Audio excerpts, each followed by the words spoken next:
Mechanically அதை நம்மளால் எடுக்க முடியலைன்றப்ப இட் கோஸ் டு சர்ஜரி. அது முதல்ல சொன்னபடிங்க, இந்த ஸ்ட்ரோக்குங்கிறது ஒன்று ரத்தம் போகிற அளவு குறைஞ்சதுன்னா வரலாம், அதான் இஸ்கீமியாங்கிறது. இன்னொன்று ரத்தம் அதிகமாக போய், இப்போ ஃபார் எக்ஸாம்பிள் பிபி அதிகமாகி ரத்த குழாய் வெடிச்சதுனாலும் உள்ள ரத்தம் தேங்கிச்சதுனால அதை ஸ்ட்ரோக்குன்னு சொல்லுவோம். அப்பவும் ஒரு பக்கம் கை கால் வராமல் போகும்.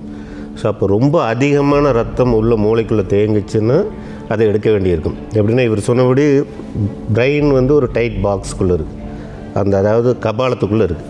கபாலத்துக்குள்ளே மூளை இருக்கலாம், மூளைக்கு போகிற ரத்தம் இருக்கலாம், மூளையை அப்படியே மிதக்க வைக்கிற நீர் இருக்கலாம்.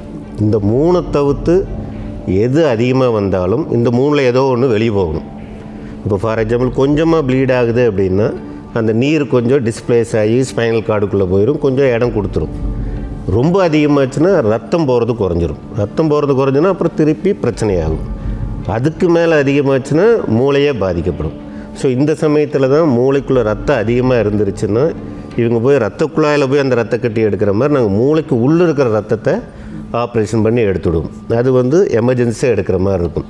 கம்மியாக இருந்ததுன்னா மருந்து மாத்திரைகள் வீக்கத்தை குறைக்கிறதுக்கு, ரொம்ப அதிகமாக இருந்ததுன்னா ஸ்கல்லை ஓப்பன் பண்ணி மைக்ரோஸ்கோப்பு எண்டாஸ்கோப்னு எல்லாம் யூஸ் பண்ணி உள்ளே போய் அதை எடுத்துகிட்டு வருவோம். Black Sheep Master Stroke, a master class on stroke from KMCH, Coimbatore.